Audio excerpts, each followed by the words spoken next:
Hello students. आज हम CUT 2024 का जो जनरल टेस्ट का पेपर था, आज हम वो पूरा सॉल्व करने वाले हैं।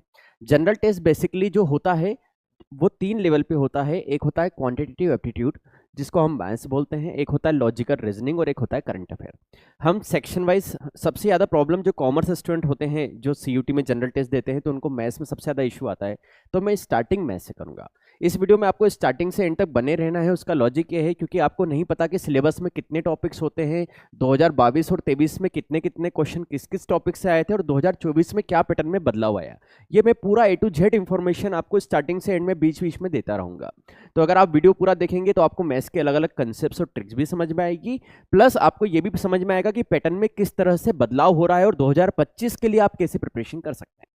तो स्टार्ट करते हैं। सबसे पहला पोर्शन सेट ए का पेपर में सॉल्व करा रहा हूं। पेपर एक ही था क्योंकि ऑफलाइन मोड में हुई थी इस बार एग्जाम, तो 2024 में सिंगल पेपर हुआ था और 2025 में इस बार वापस ऑनलाइन मोड में होने वाली, तो हो सकता है कि मल्टीपल पेपर्स में जनरल टेस्ट का पेपर आए। ठीक है, तो स्टार्ट करते हैं हम 2024 का पेपर।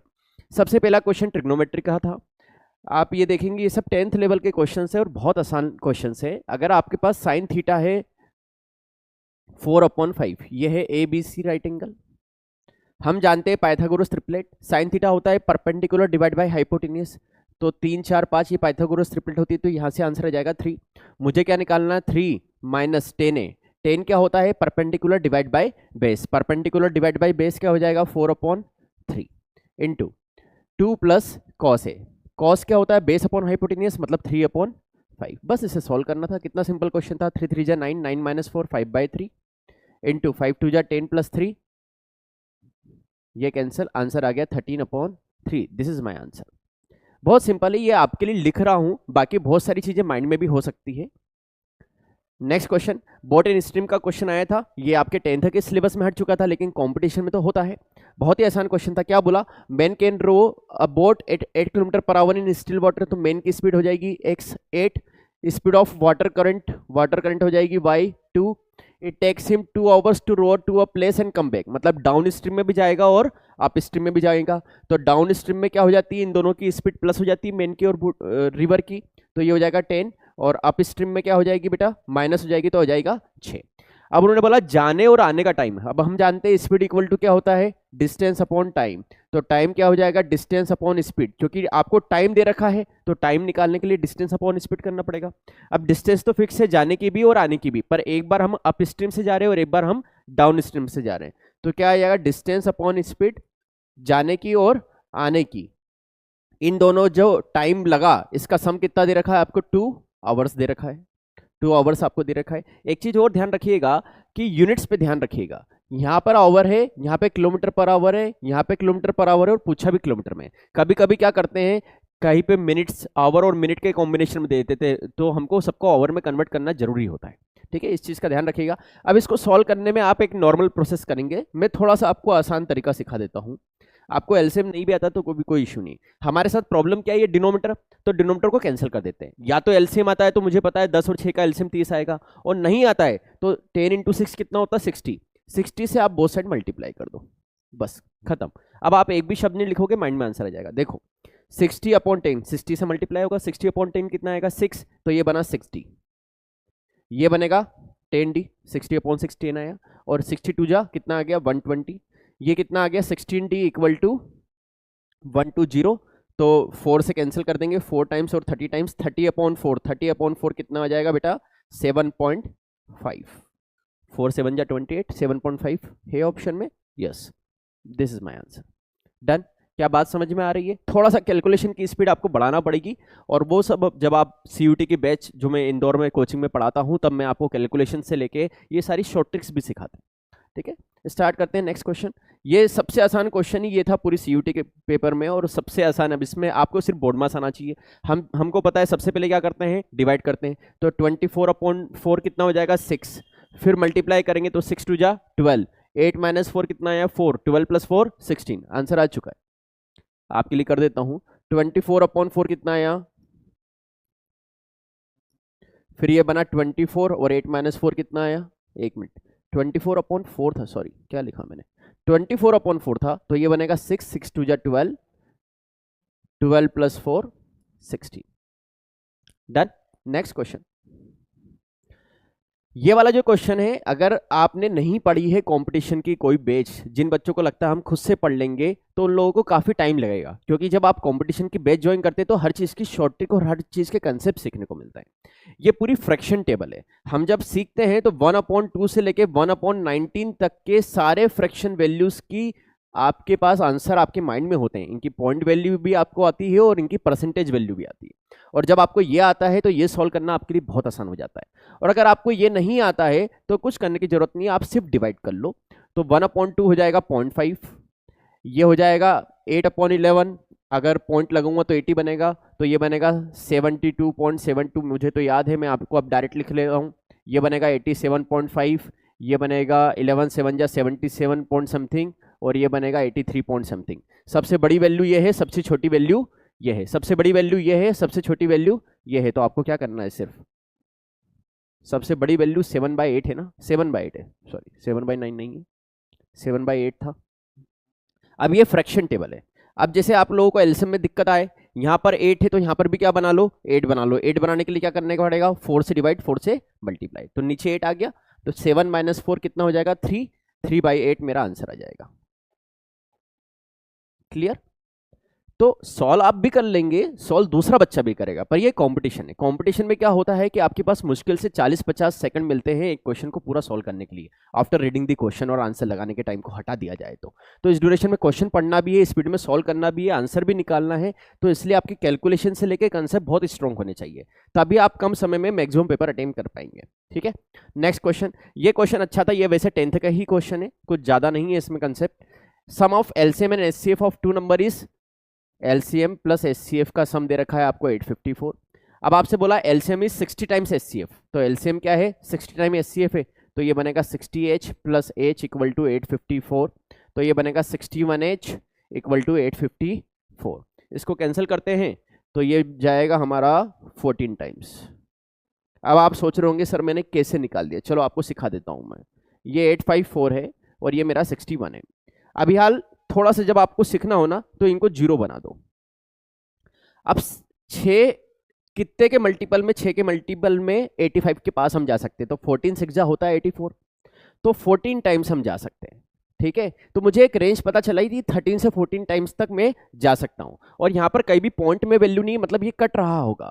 अब आप कैलकुलेशन करेंगे तो आप जैसे ही मल्टीप्लाई करेंगे, जैसे 61 को अगर मुझे 14 से मल्टीप्लाई करना है तो अब तो मुझे आता है, ठीक है, और नहीं भी आता है तो मैं एक और तरीका सिखा देता हूं, इसको 60 + 1 मान लिया जाता है। तो ये बन जाएगा 14 6 जा 84, 840, 840 + 14 854। अब आपको लग रहा होगा सर सॉल्व कर रहे हैं तो टाइम लग रहा है, लेकिन जब आपकी प्रैक्टिस हो जाती है ना तो ये सब जो है ये पूरा माइंड में होता है, ये आपको लिखने की भी जरूरत नहीं पड़ती। जब आप मुझसे पढ़ते हैं तो इसकी इतनी प्रैक्टिस होती है कैलकुलेशन की कि ये सारे क्वेश्चंस के आंसर आप माइंड में निकालना शुरू कर देते हैं। ठीक है, ये आ जाए 14। अब हम जानते हैं कि एक नंबर दे रखा है और दूसरा नंबर आपसे पूछा है, तो हम जानते हैं एलसीएम इंटू एचसीएफ क्या होता है, product of the two number होता है। एलसीएम मेरे पास कितना है, एलसीएम है 60 इंटू एच, तो 60 इंटू एच कितना था 14, और एक एच ऑलरेडी 14 है। फर्स्ट नंबर कितना है 70, और आपको सेकंड नंबर पता करना है। अब हम जानते हैं 14 7 जा कितना होता है, इसको ऐसा करते हैं, 1 0 से 1 0 काट देते हैं, 7 से 2 टाइम्स कैंसिल कर देते हैं। अब ये क्या बना, 6 2 जा 12, 12 इंटू 14 करना है, तो 140, 140 प्लस 28 168। इट्स जस्ट कैलकुलेशन, और इतनी प्रैक्टिस आपको होगी जब आप तैयारी करेंगे। नेक्स्ट क्वेश्चन, ये क्वेश्चन अच्छा था, अगर इस क्वेश्चन की आप इक्वेशन भी बनाएंगे तब भी सॉल्व करने में टाइम वेस्ट हो सकता है, बहुत ध्यान से पढ़ेगा इस क्वेश्चन को। उन्होंने बोला present age of Harish is 8 times the sum of the ages of 2 son at present, दोनों प्रेजेंट की बात हो रही है। तो जो हरीश है उसकी जो एज है वो दोनों सन की एज का कितने टाइम से बेटा, 8 टाइम्स। पहली कंडीशन बना दी, बहुत आसानी से बनी, वेरी गुड। आफ्टर 8 ईयर, अगर 8 साल बाद की बात करूं तो दोनों की एज, हर एक बच्चे की एज भी 8 साल बढ़ेगी और हरीश की एज भी 8 साल बढ़ेगी। तो यहां पर हम क्या करते हैं, नॉर्मली 1 + 2 + 8 लिख देते हैं, नहीं, इसकी भी एज 8 साल बढ़ी और इसकी भी एज 8 साल बढ़ी, तो टोटल मिला के ये कितना बड़ा है, 16 बड़ा है। ठीक है, और अब कितने टाइम से, अब 2 टाइम से। अब इसको सॉल्व करना है। नॉर्मली बच्चे क्या करते हैं, ये डिवाइड बाय 8 ले जाएंगे, फर्स्ट प्लस सेकंड के बदले h/8 लिखेंगे, फ्रैक्शन सॉल्व करेंगे, नहीं करना है। थोड़ा सा माइंड लगाइए, कैलकुलेशन को आप आराम से सॉल्व कर पाएंगे माइंड में। देखिए मुझे पता है ये 8 टाइम्स है, ये कितने टाइम्स है, 2 टाइम्स है। अगर ये 8 टाइम्स हो जाए तो मेरा काम आसान हो जाए। तो मैं एक काम करता हूँ ना, सीधा इसमें 4 से मल्टीप्लाई कर देता हूँ, क्या तकलीफ है। तो ये 8 टाइम्स बन जाएगा। अब इससे कैलकुलेशन में मेरा क्या हुआ, फ्रैक्शन वाला पोर्शन खत्म हो गया। अब क्या बना ये 4h + 32, ठीक है। चलिए एक स्टेप में लिख देता हूं, मैं डायरेक्ट करने वाला था इसको, 1 + 2 + 16, ठीक है। एक स्टेप और लिख देता हूं आपके लिए, ये सब माइंड में करना था आपको, मतलब ये आपको ये सब लिखने की जरूरत नहीं थी, आप डायरेक्टली इस स्टेप तक आ सकते थे। और इस स्टेप के बदले इसकी वैल्यू भी आप डायरेक्टली माइंड में पुट कर सकते थे। इसकी वैल्यू कितनी थी, एज थी। जितनी कम आप लिखोगे, जितना माइंड आप चलाओगे, उतनी स्पीड आएगी, क्योंकि लिखने में भी तो 5-5 सेकंड जाएंगे, और लिखने में अगर 5-5 सेकंड जाएंगे तो 10-20 सेकंड तो आपके लिखने में वेस्ट हो गए। वहां पर कोई आपकी स्टेप तो चेक नहीं करने वाला, वहां पे तो आपको ऑब्जेक्टिव लगाना है। तो थोड़ा सा जितना हो सके शॉर्ट में लिखने की आदत डालो, ठीक है। तो 4h - h कितना बना, 3h, ठीक। अब ये 32 इधर जाएगा तो 16 8 जा आपको निकालना, 16 8 जा होता है 128, 128 में से 32 लिख देता हूँ, 128 - 32, तो ये बनेगा 96, तो एज की वैल्यू आ गई 32। This is my answer. उम्मीद है बस आपको थोड़ी सी दिक्कत ये आ रही होगी कि मेरी कैलकुलेशन में बहुत फास्ट कर रहा हूं, और ये कैलकुलेशन की स्पीड आपको रखना ही पड़ेगी। मैं इतना फास्ट नहीं कर रहा हूं समझाने के लिए, तो मैं और स्लो कर रहा हूं। बट जब आप तैयारी करते हैं तो आपकी स्पीड फास्ट होना ही चाहिए, तभी तो आप एग्जाम में रैंक ला पाएंगे, ठीक है। पढ़ना एग्जाम देना अलग बात है, पर रैंक लाएंगे तभी तो टॉप डिपार्टमेंट मिलेगा। क्लियर। नेक्स्ट क्वेश्चन हम करते हैं। सबसे आसान क्वेश्चन था, ध्यान से पढ़िएगा। In an examination it is required to get 300 marks to pass. Pass होने के लिए हमें कितने मार्क की रिक्वायरमेंट है, 30 मार्क की। टोटल में से जो भी टोटल होगा उसमें अगर 300 मार्क आ जाएंगे तो हम पास हो जाएंगे।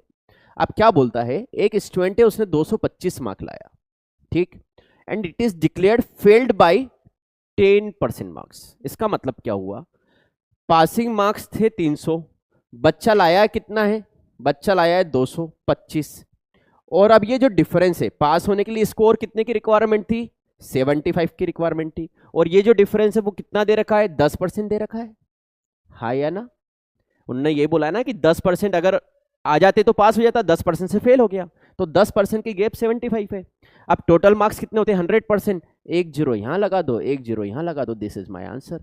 वैसे इसको लिखने की जरूरत नहीं थी, अगर आपने ये कंसेप्ट पढ़ा है तो आप माइंड में आंसर निकाल सकते थे 750। तो कुछ क्वेश्चन ऐसे भी आएंगे जिसमें आपका टाइम भी बचेगा, ठीक है। तो यही तो आपको बैलेंस करना आना चाहिए। Next question, in a class of 40 student ratio of boys and girls they रखा है, एवरेज दोनों का दे रखे हैं, एवरेज मार्क्स निकालना है।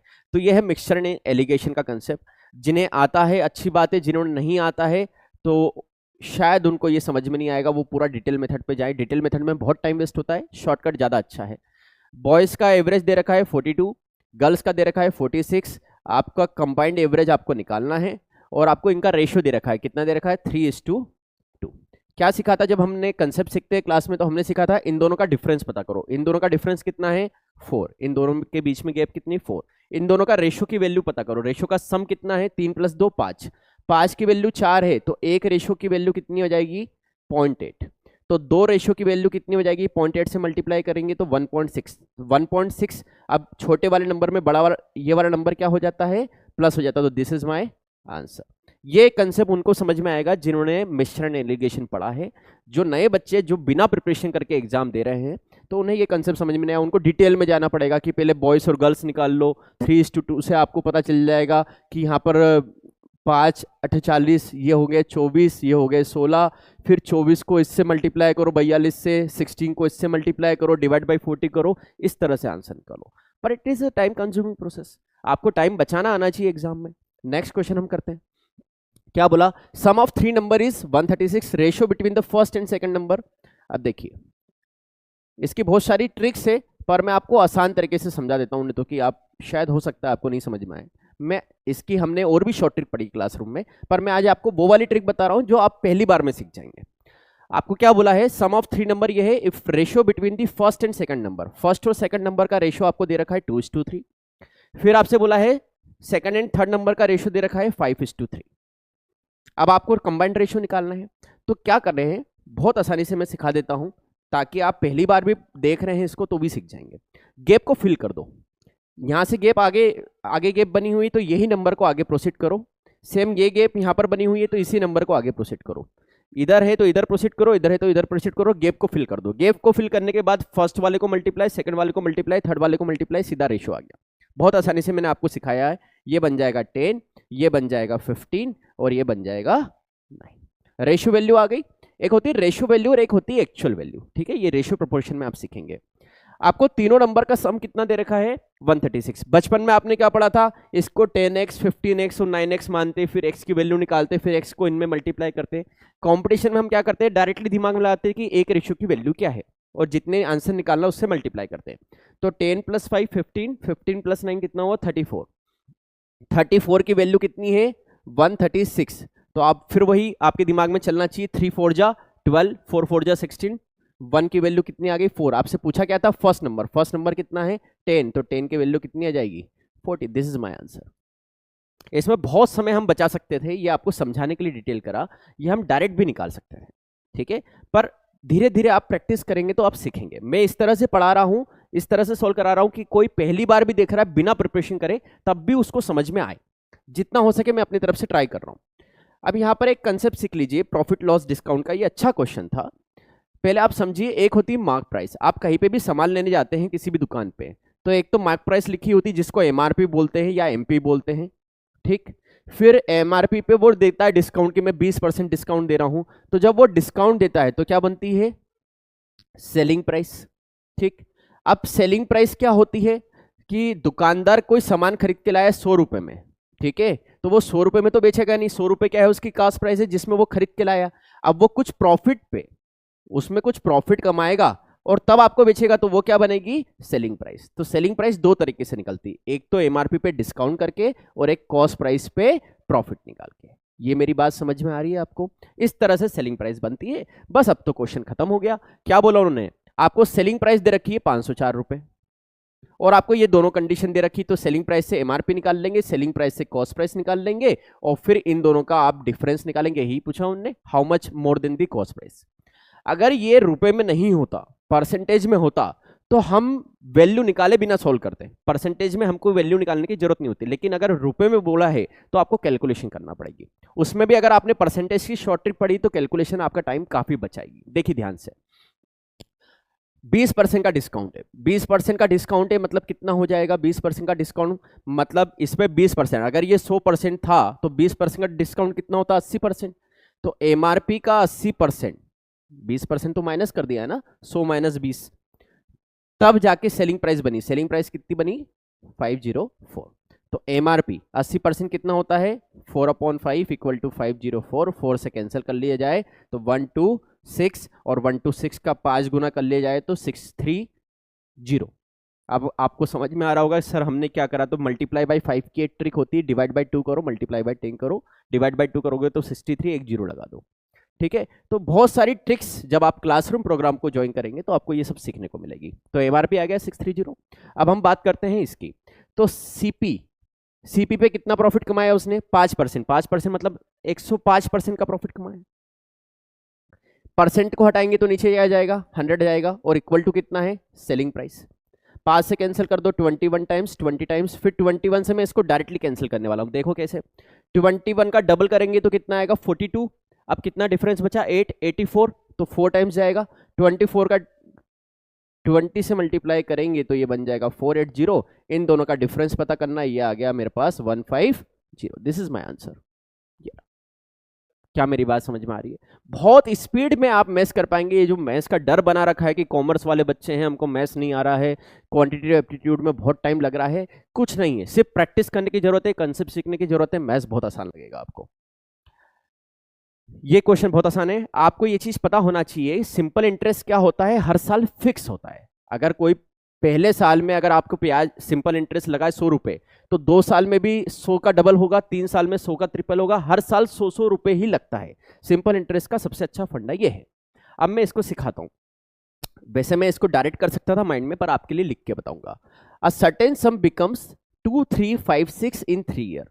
सर्टेन सम मतलब क्या होगा, एक तो प्रिंसिपल होगा और उसमें क्या होगा 3 साल का इंटरेस्ट लगा होगा। एक प्रिंसिपल होगा और 3 साल का क्या लगा होगा इंटरेस्ट लगा होगा। और ये कितना दे रखा है आपको 2356।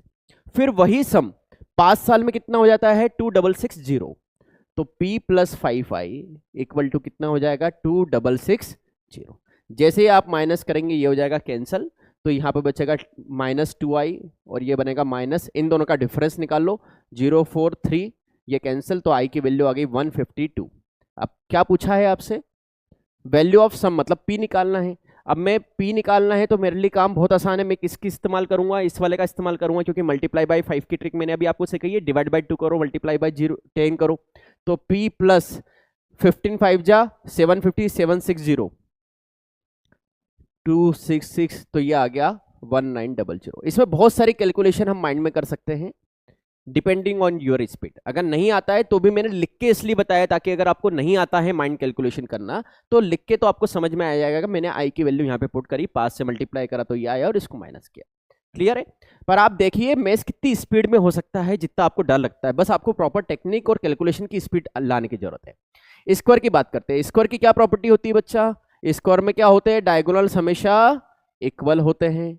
आपको डायगोनल्स दे रखे हैं, क्या क्या दे रखा है 4k + 6 और दूसरा आपको दे रखा है 7k - 3। इससे आप क्या निकालेंगे, k की वैल्यू निकाल लेंगे, ये इधर जाएगा वो उधर जाएगा, तो ये बनेगा 9 = 3k, k की वैल्यू आ गई 3। k की वैल्यू कहीं पे भी पुट कर लो, दोनों इक्वल ही है, तो 4 3 जा 12 + 6 कितना हो जाएगा 18। तो डायगोनल की वैल्यू कितनी आ गई 18। तो एरिया क्या हो जाएगा हाफ d1 d2, तो हाफ इंटू 18 तो ये हो जाएगा 9 टाइम्स। मतलब या तो आप ऐसा समझ लो 18 का स्क्वायर होता है 324, 324 का हाफ कर लो तो ये आपको जल्दी समझ में आएगा। 9 से मल्टीप्लाई करने में टाइम वेस्ट हो सकता था। देखो इसको करने के भी दो तरीके थे। क्या करिए था, एक तो आप क्या करते नॉर्मल तरीके से करते, तो पहले 2 से कैंसिल करते, फिर 18 × 9 करते, अगर टेबल नहीं आती तो आपको फिर टाइम लगता। दूसरा अगर आपको स्क्वायर याद था तो मैंने सीधा 18 का स्क्वायर लिखा 324 / 2। तो सॉल्व करना इंपॉर्टेंट नहीं, किस तरीके से आप सॉल्व करोगे जिससे टाइम बचेगा वो बहुत इंपॉर्टेंट है। ये बात आपको समझ में आ रही है? नेक्स्ट क्वेश्चन हम करते हैं। क्या बोला, वॉल्यूम ऑफ सिलेंडर, वॉल्यूम का फॉर्मूला क्या होता है πr²h। वॉल्यूम आपको दे रखा है 396, पाई की वैल्यू उन्होंने बोली है 22/7 इस्तेमाल करना है, आर की वैल्यू दे रखी 3 सेंटीमीटर तो 3 × 3 और एच की वैल्यू आप यहां से निकालेंगे। अब देखिए कैलकुलेशन करते हैं।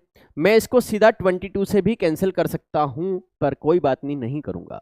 पहले हम 3 से कैंसिल करते हैं। 3 से कैंसिल करेंगे तो 1 टाइम्स, 3 टाइम्स और 2 टाइम्स, ये बहुत आसानी से कैंसिल हुआ। फिर वापस हम 3 से कैंसिल करते हैं तो 4 टाइम्स और 3 4 जा 12 और 3 4 जा 12, फिर ये 2 टाइम्स और 7 2 जा कितना हो जाएगा 14। अब ये मत बोलना कि सर ये 2 डिनोमिनेटर में, ये 2 डिनोमिनेटर में नहीं, ये 2 न्यूमरेटर में था, इसको कैंसिल करते हुए मैं आया। जल्दबाजी में ऐसा मत करना, 7 / 2 कर दो, ये 7 इधर जाएगा तो 7 2 जा 14। ये h की वैल्यू आ गई। पूछा क्या है आपसे CA का फॉर्मूला क्या होता है 2πRh। तो 2 × 22/7 × 3 × h हमारे पास आ गया है 14, 7 2 जा 14। अब आपको मल्टीप्लाई करना है, मल्टीप्लाई आप कर लीजिए जैसा आपको आता है, मेरे को तो बहुत तरीके आते हैं, जैसा आपको आता है वैसा कर लेते हैं। चलो ये हो जाएगा 44 और ये हो जाएगा मेरे पास 6, ठीक है। तो 6 4 जा 24, 2 कैरी, 6 4 जा 24 + 2 26, 264, दिस इज माय आंसर। ये कैलकुलेशन जो हमने करी है, ये आप अगर नॉर्मल बच्चा है जिन्होंने कहीं से कोई कैलकुलेशन नहीं सीखी तो वो इस तरह से प्रोसीड करेगा। बाकी अगर आपकी थोड़ी सी प्रैक्टिस है तो आप यहाँ पे 5 से 10 सेकंड कैलकुलेशन में बचा सकते हो एग्जाम में। ये अच्छा क्वेश्चन था, पाइप एंड सिस्टम का क्वेश्चन है। A tap can fill a tank in 6 hour. सबसे पहले आप मेरी बात समझिए, एक होती है कैपेसिटी, एक होती है एफिशिएंसी और एक होता है टाइम। तो efficiency into time equal to क्या बनता है, efficiency into time equal to क्या बनता है कैपेसिटी। जैसे आपको पढ़ाई करना है, आपको 10 चैप्टर तैयार करना है, आपकी कैपेसिटी 2 चैप्टर पर डे की है कि एक दिन में मैं कितने कर सकता हूं 2 चैप्टर, तो टोटल कितने दिन लगेंगे 5 दिन लगेंगे, हाँ या ना।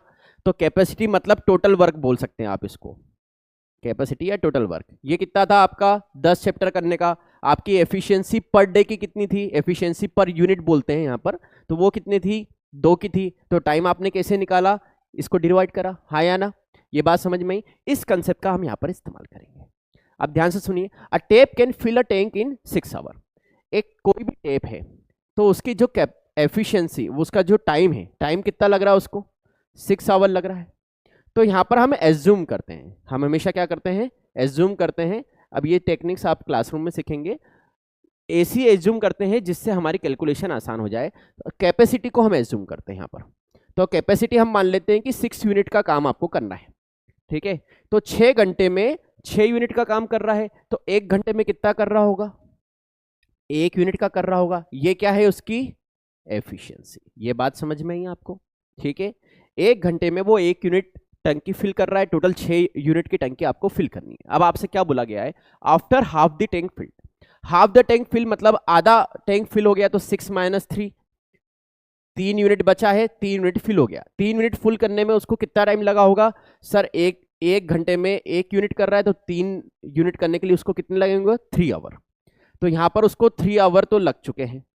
अब क्या बोला है उनने कंडीशन में, 3 more similar tap are open. एक तो वो खा और ऐसे ही तीनों टेप को मैंने ओपन कर दिया, 3 नल और ओपन हो गए। अब भैया एक नल तो 1 यूनिट भर रहा था, अब अगर 4 नल हो गए, 1 + 3 कितना हो जाएगा, 4 हो जाएगा। तो 4 यूनिट अब वो भर सकते हैं 1 आवर में। 1 आवर में कितना भर सकते हैं, 4 यूनिट भर सकते हैं 1 आवर में, 4 यूनिट, ठीक है। तो अब दिक्कत तो ये, हमको तो कितना यूनिट भरना है, 3 यूनिट भरना है। तो 1 आवर में मतलब 4 यूनिट 1 आवर में, तो 1 यूनिट अब वो भरेंगे 1/4 आवर में। ये आपके लिए डिटेल कर रहा हूं। और फिर 3 यूनिट की बात करेंगे तो 3 × 1/4, 3/4 आवर। लेकिन उन्होंने मिनट्स में पूछा है, तो 60 से मल्टीप्लाई करो, ये आ गया 45 मिनट। तो ये आंसर आया 3 आवर 45 मिनट। बेसिकली अगर आपको कंसेप्ट आता है, ये मैंने आपको सिर्फ सिखाने के लिए इतना बताया। अगर आपको कंसेप्ट आता था तो आपके दिमाग में आता, सर आधा काम 3 घंटे में हो गया, बचा कितना, 3। अब टोटल कितने लोग हो गए, 4 यूनिट का काम हो रहा है, तो 1 घंटे में कितना हो जाएगा, 3/4, 3/4 बोले तो 45 मिनट।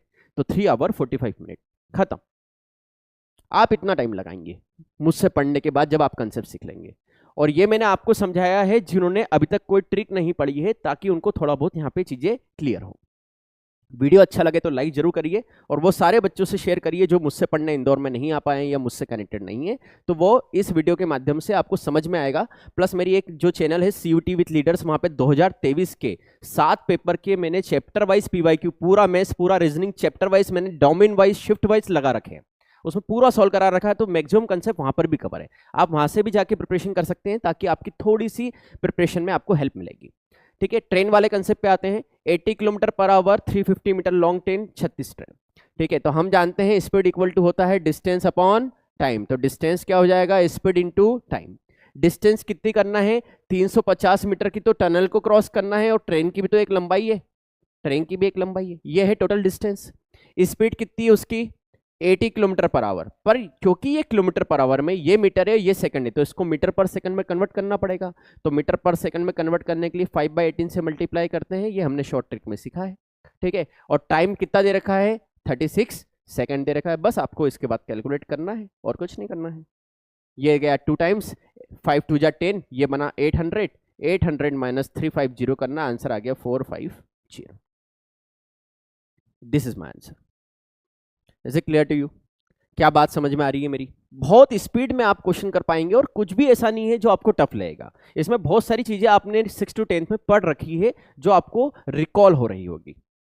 नेक्स्ट, ये क्वेश्चन था। अच्छा, इस तरह के क्वेश्चन की प्रैक्टिस हमने बहुत करी है क्लासरूम प्रोग्राम में।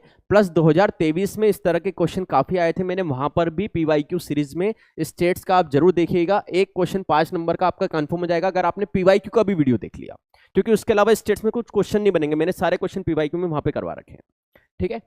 स्टार्ट करते हैं ये वाला क्वेश्चन, ध्यान से समझिएगा, बहुत बेसिक सी इंफॉर्मेशन है, इंडिविजुअल सीरीज की बात हो रही है।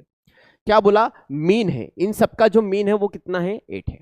अब हम जानते हैं मीन मतलब क्या होता है, एवरेज। एवरेज क्या होता है, sum of all observation divide by total number of observation, ये तो सभी को आता है, वेरी गुड।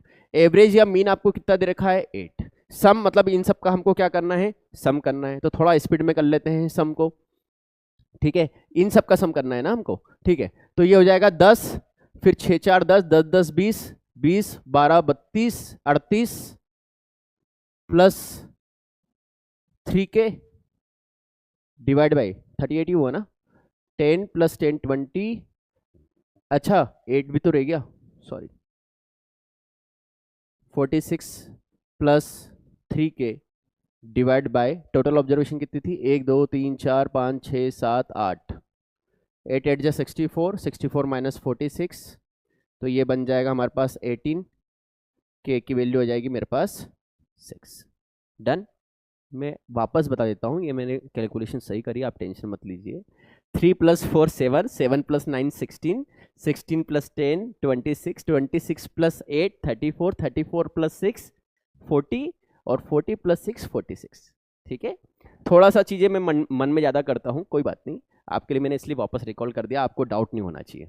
ठीक है, और इसके आंसर की आपके पास पड़ी हुई है, आप गूगल पे जाके वेरीफाई भी कर सकते हैं कि ये क्वेश्चन के आंसर सही आए कि नहीं।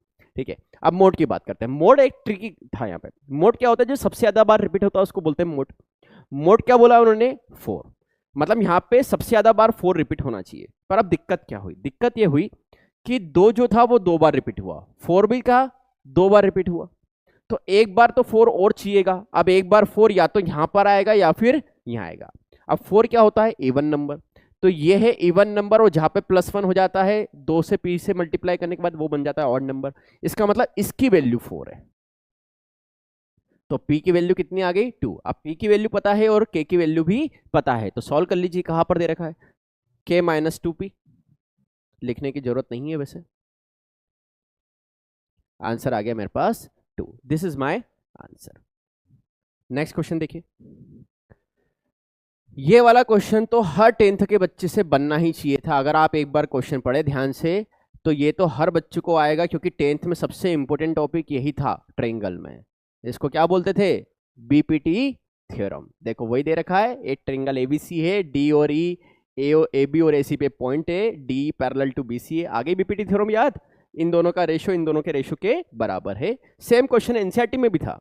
अब आपको एडी की वैल्यू दे रखी है 6, डीबी की वैल्यू दे रखी है 4, एई की वैल्यू दे रखी है 9 और ईसी की वैल्यू आपसे पूछी है। बस आपको कुछ नहीं करना है, रेशो ले लीजिए 6/4 = 9/x। इससे 2 से कैंसिल कर लीजिए 2 बार और 3 बार, फिर 3 से ये 3 बार गया, 3 दूना 6, x की वैल्यू कितनी आ गई 6। This is my answer. और इसी के साथ हमने मैथ्स वाइंड अप कर दिया। एक्सीलेंट। देखिए कितना कम टाइम लगा आपको मैथ्स करने में। ये मैं एक्चुअल पेपर करवा रहा हूँ, जब मैंने आपको पूरा डिटेल में समझाया, एक एक कैलकुलेशन आपको लिख के बताई, तब जाके इतना टाइम लगा। पर थोड़ी सी आपकी प्रैक्टिस होती तो आप इसमें और टाइम बचा लेते हैं। ये इंफॉर्मेशन है, जैसे कि आप यूट्यूब चैनल पे जाएंगे मेरे बारे में पता करेंगे, तो मैं जब से सीयूटी या सीईटी पढ़ा रहा हूँ डीएवीवी यूनिवर्सिटी के लिए, तब से मैं हर साल ऑल इंडिया रैंक जनरेट करता हूँ। ये 2022-21 की बैच थी, कोविड वाली बैच थी, तो इस समय ज़्यादा टाइम मिला नहीं था हमको, कोविड का टाइम था। 2022 में पहली बार सीयूटी स्टार्ट हुई थी। ये यहाँ पर ऐसा नहीं है कि यही बच्चे सिलेक्ट हुए, ये मैंने बिल्कुल टॉप रैंक्स जो स्टार्टिंग की रेंज थी वो बताई है। इसके अलावा लगभग मेरी मैक्सिमम बेस के हर बच्चे सिलेक्ट होते हैं जो मेरी बात लास्ट तक मानते हैं। ठीक है, तो अंडर 100 में यहाँ पे 3 रैंक थी। फिर आप 2023 का रिजल्ट देखिए, 2023 में अंडर 100 में हमारे पास इतनी सारी रैंक है। और 2024 अगर लास्ट ईयर के रिजल्ट की बात करें तो आप ये देख सकते हैं, ये सिर्फ टॉप रैंक है। इसके अलावा भी बहुत सारी मल्टीपल रैंक्स है और बहुत सारे बच्चे सिलेक्टेड है जो अभी रैंक्स में मैंने नहीं दिखा पाया हूँ, क्योंकि मैं इतनी सारी रैंक नहीं दिखा सकता एक साथ। तो मैंने ये टॉप रैंक्स आपको दिखाई है 100 के आसपास तक की। और तो इस तरह से अगर आप सीयूटी डीवी की प्रिपरेशन मुझसे करना चाहते हैं तो online plus offline batches available है, आप मुझसे दिए नंबर पे कांटेक्ट कर सकते हैं। मेरी coaching leaders coaching classes Indore में अवेलेबल है, आप गूगल पे या यूट्यूब पे सर्च करिए। ये सारे बच्चे जो दिख रहे हैं ना, एक भी फर्जी नहीं है, इन सब बच्चों के टेस्टिमोनियल यूट्यूब पे अवेलेबल है। ये जितने भी बच्चे हैं, ऐसा नहीं आप मत सोचिएगा कि सर ये कुछ भी आप दिखा रहे हो, ये सब बच्चे पढ़ भी रहे हैं, इनके टेस्टिमोनियल भी यूट्यूब पे हैं, ताकि इनसे सुनिएगा कि मैं कितनी मेहनत करता हूँ, कितना पढ़ाता हूँ, तो आपको जल्दी कॉन्फिडेंस आएगा। तो ये तो हुई बात मैथ्स की। अब हम बात करते हैं लॉजिकल रीजनिंग की। ठीक है, हमेशा मैंने बताया 3 पोर्शन आते हैं, एक होता है मैथ्स, एक होता है लॉजिकल रीजनिंग, और फिर करंट अफेयर में तो क्या होता है, हर साल चेंज होता है। करंट अफेयर तो हर साल चेंज होता है। एक करंट अफेयर तो मैं आपको बता दूंगा करंट अफेयर में क्वेश्चन क्या क्या आए थे, उसकी भी क्लासेस अलग से होती है, क्योंकि हर साल वो नया पढ़ाना पड़ता है। ठीक है, तो अभी हम पहले स्टार्ट करते हैं लॉजिकल रीजनिंग। लॉजिकल रीजनिंग, अच्छा अभी हाल में इसका एक कंक्लूजन भी बताने वाला हूं, ऐसा नहीं है कि अभी हाल सिर्फ यही होने वाला है। मैं अभी आपको कंक्लूजन बताऊंगा कि 2022, 23 और 24 में पैटर्न में क्या क्या बदलाव हुआ है, किस किस टॉपिक से क्या क्या आया था। सेम टू सेम मैं रीजनिंग में बताऊंगा, सेम मैं करंट अफेयर में बताऊंगा। तो वीडियो को लास्ट तक आपको बने रहना है। और वीडियो में अगर आपको इन्फॉर्मेशन अच्छी लग रही है तो लाइक जरूर करिएगा और कमेंट करिएगा कि आप प्रिपरेशन कर रहे हैं और कितनी आपकी अच्छी प्रिपरेशन चल रही है। ठीक है, स्टार्ट करते हैं अब क्वेश्चन सॉल्व करना। अल्फा न्यूमेरिक सीरीज, आपसे क्या बोला, ये आपको सीरीज दे रखी, नेक्स्ट क्वेश्चन आपको पता करना है, तो ये कोडिंग डिकोडिंग की एप्लीकेशन है, आपको सीरीज दे रखी, नेक्स्ट क्वेश्चन आपको पता करना है, तो ये कोडिंग डिकोडिंग की एप्लीकेशन है। आपको अगर अल्फाबेट्स याद है तो ये क्वेश्चन करना आपके लिए बहुत आसान था। स्टार्ट करते हैं।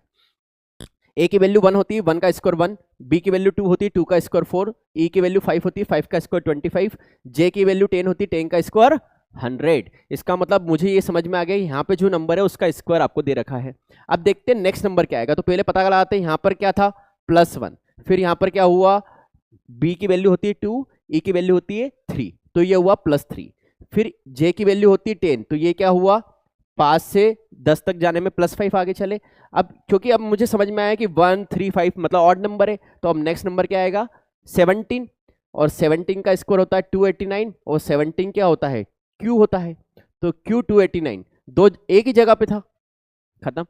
अब लास्ट में डी कैसे आया वो भी बता देता हूं, ये 24 है, ये पी है, तो ये है -8, फिर ये हो जाएगा -6, ये हो जाएगा -4, नेक्स्ट हो जाएगा -2 डी, इस तरह से ये डी आया। ठीक है, वैसे इतनी करने की जरूरत नहीं थी, अगर आपका आंसर आ चुका है तो क्वेश्चन का आंसर लगाओ और आगे बढ़ो। नेक्स्ट क्वेश्चन, सबसे आसान क्वेश्चन ये और सबसे फेमस पैटर्न ये है, इसको बोलते हैं पैरिंग अप्रोच। पैरिंग अप्रोच मतलब ऐसे दो नंबर जिनका सम कितना आ जाता है, 27 आ जाता है, तो वो दोनों नंबर एक दूसरे के क्या होते हैं, कॉम्प्लीमेंट्री होते हैं। तो ये हमने पैरिंग अप्रोच पढ़ी थी, तो ये हो जाएगा MN EV GT IR, बस आंसर निकाल लो। तो higher secondary, Indian railway, MN man और GT ग्रुप तड़ी, HRMT, this is my answer. Done. बहुत सारी ट्रिक्स सिखाएंगे हम आपको, मतलब आपको इतना कुछ करने की जरूरत नहीं, ये सब आपको माइंड में एक ही बार में याद हो जाएगा। मतलब मैं 10 मिनट भी पढ़ाऊंगा तो आपको सब चीजें बाय डिफॉल्ट याद हो जाएगी हमेशा, जीवन भर के लिए। ठीक है, ये होती है, इसको बोलते हैं चाइनीज कोडिंग, और सबसे आसान क्वेश्चन ये होता है, और हर बार ये क्वेश्चन तो आते ही आता है, आप किसी भी पेपर में उठा के देख लेना, PYQ भी मैंने जो सॉल्व करवाए हैं तो उसमें आपको ये क्वेश्चन मिल जाएंगे। स्टार्ट करते हैं। एक सर्टेन कोड लैंग्वेज है, इसमें की रूपी का मतलब ये है, इसका मतलब ये है, इसका मतलब ये है। हमको इन सब से मतलब नहीं, हमको तो इससे मतलब है पूछा क्या है, पूछा क्या है, वॉच के बारे में। ढूंढो वॉच कहां पर है, सर वॉच यहां पर है, यहीं पे है ना, हाँ। मुझे इसकी इंफॉर्मेशन पता करना है कि इन तीन में से वॉच कहां पर आएगा। तो अगर मैं ये पता कर लूं कि किंग और क्वेल का आंसर क्या है तो मेरा काम हो जाएगा। चेक करो, किंग कहां पर था, क्रूएल यहां पर है, क्रूएल यहां पर है, क्रूएल यहां पर है, इन दोनों में इधर क्या कॉमन मिल रहा है, इधर सर मुझे की कॉमन मिल रहा है, तो की का आंसर क्या आ गया मेरे पास, क्रूएल। फिर अब बात करते हैं किंग की, किंग ये है, ये दोनों में किंग था, और इन दोनों में कॉमन क्या मिल रहा है, चा। ठीक है, तो चा का आंसर क्या हो गया, किंग, तो मी किसके बदले आएगा, वॉच, मी कहां है, बात समझ में आई। इसमें क्या करते हैं, एलिमिनेट करना होता है, दो दो सेंटेंस में जो कॉमन शब्द है उनको दोनों तरफ से एलिमिनेट कर दो, फिर जो बचा हुआ वो मेरा आंसर है, सिंपल है।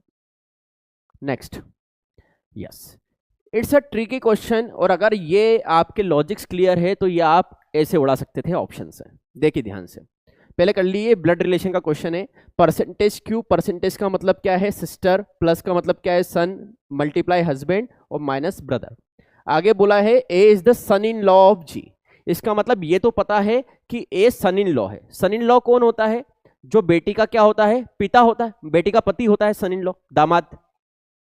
इसका मतलब ए हमेशा क्या आएगा, मेल आएगा, और ए के साथ जो भी लिखा रहेगा वो उसकी क्या होगी, वाइफ होना कंपलसरी है, तभी तो आगे रिलेशन बनेगा।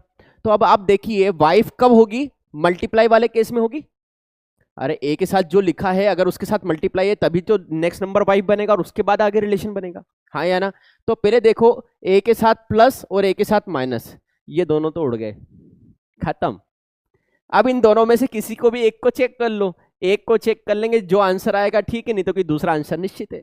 चलो पहला चेक कर लेते हैं, पहला चेक करते हैं, ए इंटू क्यू, तो ए क्या है, हस्बैंड है, यू क्या है, वाइफ है, दोनों को कनेक्ट कर दिया मैंने। मेल को हम इससे डिनोट करते हैं और फीमेल को हम सर्कल से डिनोट करते हैं। फिर यू प्लस एस, प्लस का मतलब क्या हुआ, you is the son of Q. अब बताओ ये सन हो सकता है क्या, ये तो फीमेल थी, तो ये ऑप्शन क्या हो गया, गलत, तो आंसर क्या है ये। इसको सॉल्व भी कर सकते हैं हम कि ए हस्बैंड है और यू क्या है, फीमेल है। फिर यू परसेंटेजेस, यू परसेंटेज का मतलब क्या है, you is the sister of S, तो एस की सिस्टर क्या है, यू, एस के बारे में अभी नहीं पता, एस की सिस्टर क्या है, यू। फिर S plus G, S plus G का मतलब क्या है, S is the son of G. तो एक बात बताओ, जी का सन एस है, एस की सिस्टर यू है, इसका मतलब जी की बेटी यू ही हुई ना, और बेटे का दामाद क्या हुआ, ए हुआ, तो ए सन इन लॉ ऑफ जी बन गया, हाँ या ना। तो ये वैसे भी वेरीफाइड है, पर हम इतना सोल्व क्यों करेंगे, हमने तो ऑप्शन एलिमिनेशन से कितना काम आसान कर दिया। दो तो हमने डायरेक्ट एलिमिनेट करे, एक को हमने देखा 2 स्टेप में एलिमिनेट हुआ, सीधा आंसर लगाया। तो एग्जाम में पूरा सॉल्व करने से अच्छा ऑप्शन एलिमिनेशन भी आपको आना चाहिए। ठीक, नेक्स्ट 26 जनवरी 2020। अब 2020 क्या होता है, लीप ईयर। इस दिन क्या था, संडे। आपसे पूछा है 16 मार्च को क्या होगा, तो आपको क्या करना है, इन दोनों के बीच में गैप पता करना है। तो जनवरी, फरवरी और मार्च। जनवरी में कितने दिन बचे हैं, 5। फरवरी में कितने दिन हो जाएंगे, 2020 है, मतलब लीप ईयर 29 डेज। 7 से डिवाइड करेंगे तो रिमाइंडर बचेगा 1, और यहाँ कितना है 16, तो ये हो जाएगा 22 डिवाइड बाय 7 करेंगे तो रिमाइंडर 1 प्लस 1 कर दो, आंसर क्या आ गया, मंडे। सबसे आसान question, done, clear. Next question करते हैं। हाँ, ये वाले क्वेश्चन तो बहुत फेमस है, लगातार पिछले 3 साल से ये quarter past, quarter 2 3, quarter past 3 ये आ ही रहे हैं, और ये बच्चों को पता ही नहीं होता क्या होता है। क्वार्टर पास 3 का मतलब होता है 315। अब क्या पूछा आपसे, what will be the measurement of the angle. तो एंगल निकालने का फॉर्मूला क्या पढ़ा है हमने, 60h minus 11m divide by 2। h मतलब आवर की वैल्यू, m मतलब मिनट की वैल्यू, ठीक है। तो करते हैं 60 इंटू 3, ये क्या है डिफरेंस, 11 इंटू 15 डिवाइड बाय कितना हो जाएगा 2, ये बनेगा 180, ये बनेगा 165 डिवाइड बाय 2, 15 बाय 2, आंसर आ गया 7.5। क्या ऑप्शन है 7.5, yes, this is my answer, clear, done. इस तरह के क्वेश्चन 2023 में भी आए थे। अगर आप PYQ सीरीज उठा के देखेंगे, मेरी जो CUT विद लीडर्स चैनल पे प्लेलिस्ट बना रखी है मैंने, अगर आप देखेंगे तो आपको पता चल जाएगा कि ये वहां पर भी मैंने सेम क्वेश्चन इस तरह के करवाए हैं। लास्ट ईयर भी आए थे 2023 में, 24 में भी आए, तो हो सकता है 25 में भी आए। अब ये वाला जो क्वेश्चन है, इसमें मर्क्यूरी को हमने ऐसे कोड किया है और इसको ऐसे करना है, कोडिंग डिकोडिंग का क्वेश्चन है, बहुत सिंपल क्वेश्चन है। अब अगर हम डायरेक्ट देखें तो MN दिखा लेकिन EG नहीं दिखा, इसका मतलब ये पेयरिंग बेस नहीं है, तो हमको डायरेक्टली अप्रोच लगाना पड़ेगी। अब इसके लिए आपको नंबर से याद होने चाहिए अल्फाबेट के, तो M से N पे जाएंगे तो ये बनेगा +1, फिर E की वैल्यू 5 होती है, G की वैल्यू 7 होती है तो ये बनेगा +2, R की वैल्यू 18 होती है और U की वैल्यू 21 होती है तो बनेगा +3, C की वैल्यू 3 होती है, G की वैल्यू 7 होती है तो बनेगा +4। इसका मतलब मुझे ये समझ में आया है कि ये +1 +2 +3 +4 ये मेरी सीक्वेंस है, ठीक है। तो उसको हम यहाँ पर अप्लाई करते हैं, बढ़ते हुए क्रम में है। स्टार्ट करते हैं, E में +1 करेंगे तो क्या बनेगा F, N में +2 करेंगे तो क्या बनेगा P, T में +3 करेंगे तो कितना बनेगा W, A में +4 करेंगे तो क्या बनेगा E, फिर N में +5 करेंगे, 5 करेंगे तो 14 5 19 ये बन जाएगा S, फिर G में +6 करेंगे तो कितना हो जाएगा M, एंड सो ऑन। मेरे हिसाब से यहां तक तो हो जाना चाहिए, FPWESM, this is my answer, ठीक है, बहुत ही आसान था। हाँ, यह है स्टेटमेंट बेस्ड क्वेश्चन। 2023 में बहुत ज्यादा क्वेश्चन आए थे स्टेटमेंट बेस्ड के, हर शिफ्ट में 2 से 3 क्वेश्चन मिनिमम थे। इस बार क्योंकि एक ही शिफ्ट थी, पेपर में क्वेश्चंस भी कम आए थे, तो इस बार एक ही क्वेश्चन आया। बहुत सिंपल सा क्वेश्चन है, ध्यान से देखिएगा। उन्होंने बोला how many sister does Sunny है, आपको ये बताना है कि सनी की कितनी सिस्टर है, ठीक है। आपको 2 दे रखे हैं स्टेटमेंट और आपको ये बताना है, दोनों से आंसर आपको पता चलेगा, एक से पता चलेगा, दूसरे से पता चलेगा, या दोनों से पता नहीं चलेगा। तो पहले क्वेश्चन पढ़ लेते हैं। Sunny is the only son of his parents. Only son का मतलब क्या हुआ, एक ही लड़का है। Sunny is the only son का मतलब क्या हुआ, सनी एकमात्र लड़का है, बाकी अगर और कोई भी बच्चे हुए तो वो सब क्या होगी, सिस्टर्स होगी, ठीक है।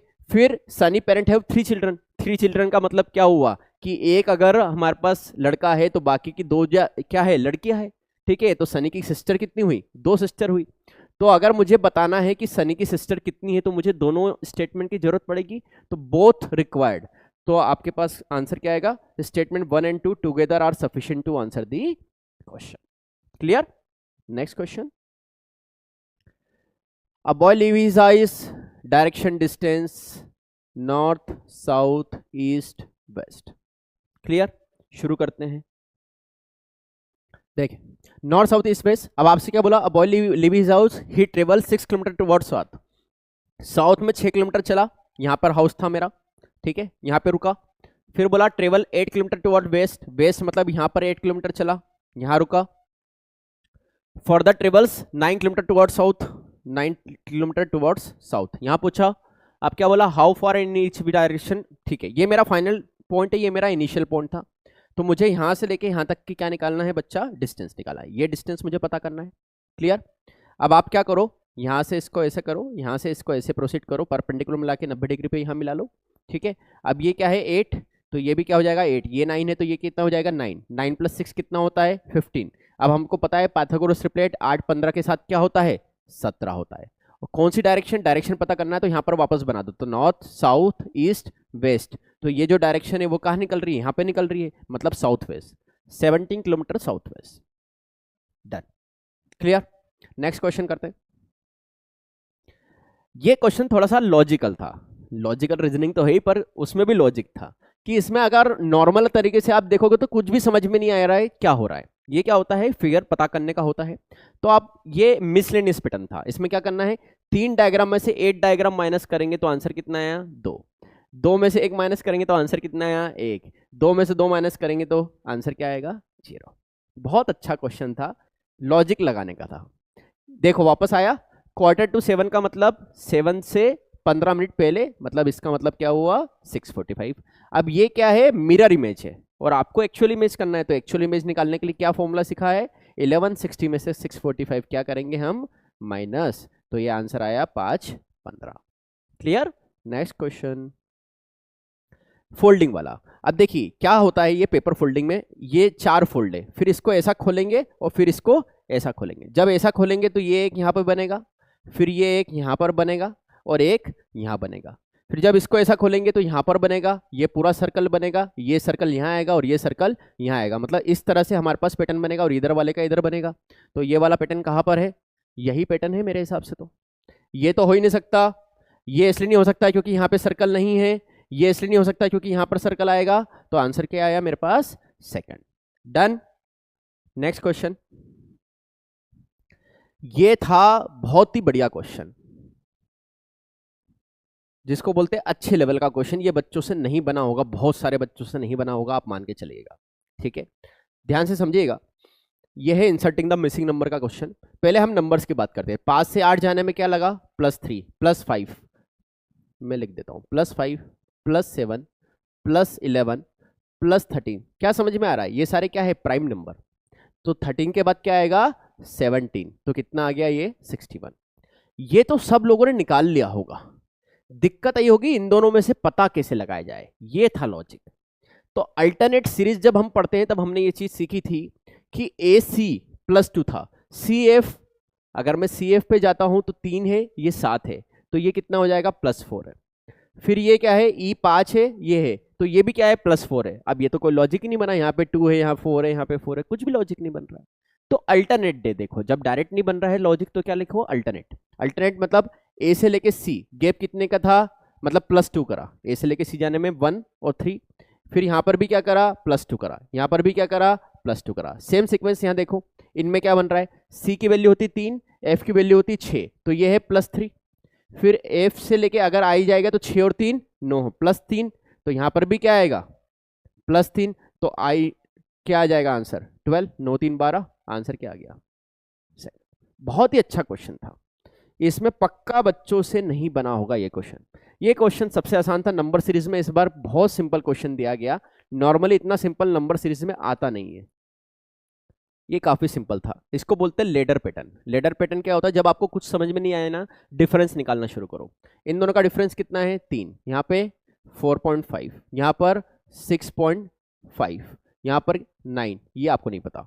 फिर एक बार वो डिफरेंस निकालो, नहीं समझ में आया तो 1.5 2 2.5। अब क्या समझ में आया आपको, 0.5 से इंक्रीज हो रहा है, तो यहाँ पे कितना होना चाहिए 3, 9 + 3 कितना हुआ 12, और 26 + 12 कितना हो जाएगा 38। 38 is the answer. Done. Next question, very good question. इसमें एक गलती होती है, अगर जैसे आपसे बोला जाए 40 स्टूडेंट है, ठीक है, अभी पहले क्वेश्चन पढ़ो। In a class of 40 student Anjali rank is thrice that of Anita. Anjali की जो रैंक है वो अनीता की कितनी गुना है 3 टाइम्स है। Done. There are 4 student who have rank worse than that of Anjali.